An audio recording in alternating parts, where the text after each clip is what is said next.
السلام عليكم، ازيكم يا حلوين؟ عاملين ايه؟ يا رب تكونوا بخير يا رب وفي احسن حال. وحشتوني جدا من اخر فيديو نزلت معاكم. بقالي يومين ما بنزلش فيديوهات. اعذروني غصب عني، ظروف خارجه عن ارادتنا. الحمد لله رب العالمين على كل حال. دلوقتي هنعمل مع بعض النهارده غدا بسيط كده وخفيف وحاجه ايه مش مكلفه يعني.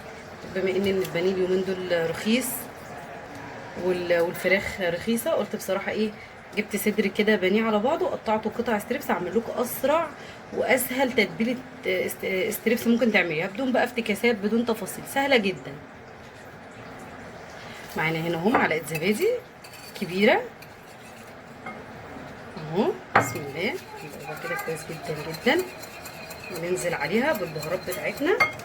انا حاطه هنا بابريكا، كركم وكاري وكزبره ورشه فلفل اسود خفيفه عشان ما تغمقهاش، ومرقه دجاج وملح. لو عندك بهارات 7 بهارات حطي، عندك بودره ثوم وبودره بصل حطي، انا بحط دول بس. بسم الله الرحمن الرحيم. نقلبهم مع بعض كده كويس جدا. بعد ما هو دوبت التتبيله كويس جدا، الزبادي مع التوابل كويس، حطيت بس نقطه ميه بسيطه ساقعه، تكون ميه ساقعه يعني متلجه، حطيت شويه كده. بصوا بقت شكل التتبيله بتاعتنا. وادي ايه قطع البانيه بتاعتنا مقطعاها كده، القطعه دي مناسبه عشان تستوي وتبقى مقرمشه وفي نفس الوقت طريه، وطبعا التتبيله دي هتطريها معانا جدا. بسم الله. ادي التتبيله في 5 دقايق بقت جاهزه وسهله وسريعه، ولا بقى بيض ولا اي حاجه. طبعا لو ممكن بديل الزبادي، لو عندك لبن رايب تمام، عندك لبن عادي بس لو حطيتي لبن عادي لازم تحطي خل وليمون. اما انا بصراحه بحب الزبادي، بيطريها وبيخليها طعمها لذيذ قوي. ادي الكفر بتاعنا هنعمله، ادي دقيق، نفس البهارات اللي حطيناها على التتبيله، بابريكا وكركم وكاري ورشه فلفل اسود وكزبره ومرقه دجاج. بسم الله. ونسيت طبعا ايه رشه الملح معاها، بسم الله ما ننساهاش.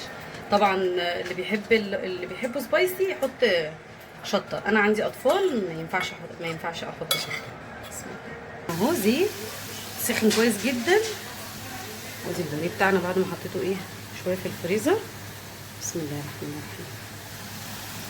كفايه كده على الطاسه، يعني ما تمليش الطاسه اكتر من كده، لو اقل مش عشان ايه ما تاخدش من حراره الزيت وتخليه يطري البانيه اللي حواليه كده. لما تحطي كميه بسيطه في الزيت هيتحمر بسرعه وهيتقلب.